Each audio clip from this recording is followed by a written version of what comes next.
Selamat pagi para netizen dimanapun kita berada. Salam inspirasi bagi kita semua.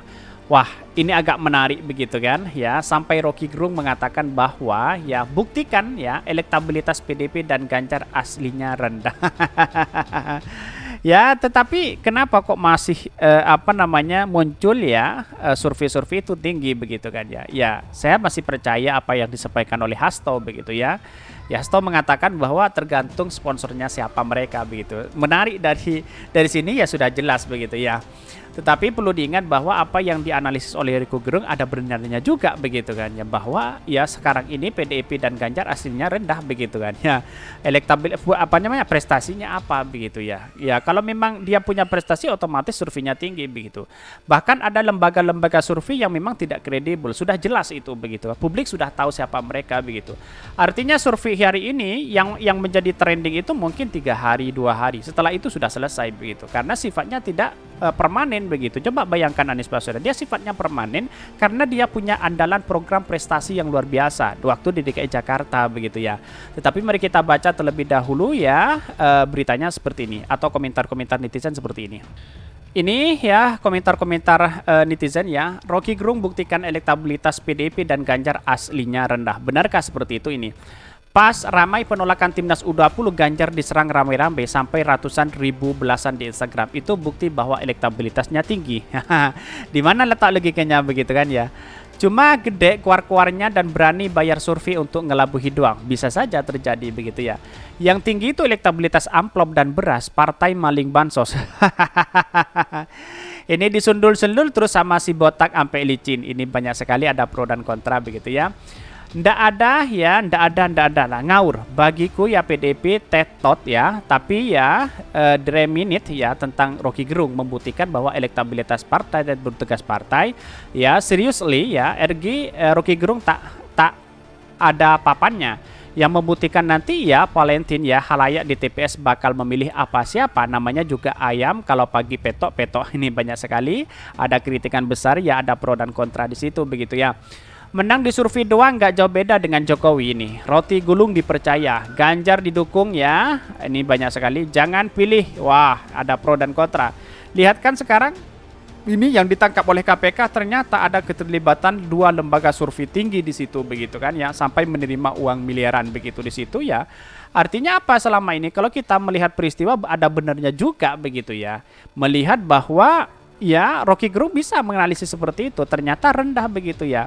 Ya karena mungkin tergantung sponsornya siapa mereka akhirnya naik begitu kan. Coba kalau Rocky Gerung juga disurvei lalu kemudian sponsornya Rocky Gerung bisa saja dia naik begitu kan, begitu logikanya begitu. Tapi mari kita baca terlebih dahulu beritanya seperti ini. Ini beritanya, ini agak menarik begitu ya. Rocky Gerung buktikan elektabilitas PDP dan Ganjar aslinya rendah. Wow, ini agak menarik begitu ya.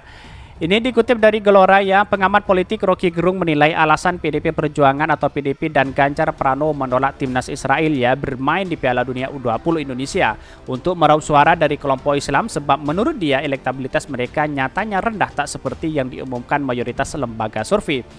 Bahkan Rocky melihat parpol yang diketuai Megawati Soekarno Putri tersebut awalnya berniat meraup suara dari kelompok Islam. Sayangnya langkah yang diambil PDP justru menjadi bumerang ya.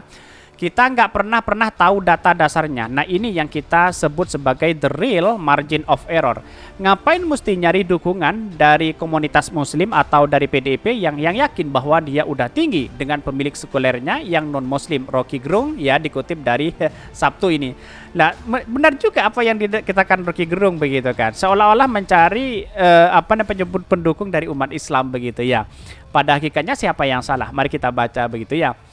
Kan Ibu Mega juga dulu yang bilang kita nggak perlu dukung Islam. Sekarang terbukti bahwa dasar-dasar konstituen mereka dan demografi dari konsisten mereka itu kurang ya sekali. Ya jelasnya. Bahkan akademisi ini menyebut lembaga survei yang kerap mengumpulkan Ganjar dan PDIP berbohong pada publik. Mereka diduga melebihi ya. Ini melebih-lebihkan elektabilitas partai menuju tahun politik di 2024. Lembaga survei berbohong kalau begitu ya selama ini seolah-olah gede-gedean ya, digede-gedein. Jadi dukungan pada Ganjar itu juga dukungan yang absun dan demikian juga pada PDP katanya. Rocky pun menganggap serangan netizen kepada PDIP dan Ganjar sebagai akibat dari pamer keuntungan elektabilitas. Ya, ini betul-betul soal yang sangat pragmatis, bahkan ya oportunis ya. Tiba-tiba nasionalis padahal hanya untuk elektabilitas. Lalu timbul kesimpulan berarti memang elektabilitasnya rendah sehingga masuk dalam wilayah yang berbahaya dan akibatnya konyol, kata Rocky Gerung ya. Jadi netizen menghukum sendiri mereka yang pamer keuntungan elektabilitasnya. Menurut saya pribadi ada baiknya juga begitu analisis Rocky Gerung ini begitu ya. Menunjukkan bahwa apa yang selama ini dilakukan oleh Ganjar ya, oleh partai PDIP kok sama begitu. Tahu-taunya dia blunder begitu kan ya. Ya, ini di 20 di Piala Dunia U20 aja ya Pak Ganjar sudah dikritik habis-habisan oleh netizen begini begitu kan ya. Tetapi kenapa survei-survei hari ini kok banyak yang mendukung elektabilitasnya kok tinggi begitu Pak Ganjar? Itu tergantung sponsornya siapa mereka begitu. Saya sering mengatakan bahwa kalau elektabilitasnya tinggi gampang karena survei itu bersifat apa ya? Ya kalau memang dia disurvei tempatnya Pak Ganjar ya Pak Ganjar yang menang kan di situ logikanya begitu kan. Tidak transparansi siapa namanya, nomornya berapa begitu kan ya. Karena apalagi yang disurvei hanya 1.200. Baru kalau 1 juta mungkin saya percaya itu begitu ya. Tetapi kalau hanya seperti itu ya masih bingung begitu ya. Tetapi apa yang disampaikan oleh Rocky Gerung ada benarnya juga kalau kita melihat peristiwa dan sejarah ini begitu kan ya, bahwa ini ternyata Pak Ganjar elektabilitasnya rendah begitu. Ya dengan adanya bukti seperti ini ya bisa saja begitu sampai ini sayangnya langkah yang diambil PDIP justru menjadi bumerang begitu kan, seolah-olah dia blunder begitu kan. Banyak yang kecewa dari sepak bola begitu, padahal pendukung kita di Indonesia anak muda milenial yang suka pada bola begitu. Akhirnya mau tidak mau kita blunder begitu ya Pak Ganjar ya. Ya itu mungkin akibat karma Anies Baswedan. Bisa saja seperti itu begitu kan ya. Elektabilitas Anies Baswedan di nomor 3 kan dulu padahal itu nomor pertama begitu kan, urutan pertama kan, bisa jadi seperti itu begitu. Karena kita tidak tahu ya apakah dia benar-benar disurvei atau hanya tinggal meletakkan angka di situ lalu kemudian dianalisis sana sini begitu, dan publik itu sudah tidak percaya terkait dengan survei-survei yang kredibel seperti itu begitu ya.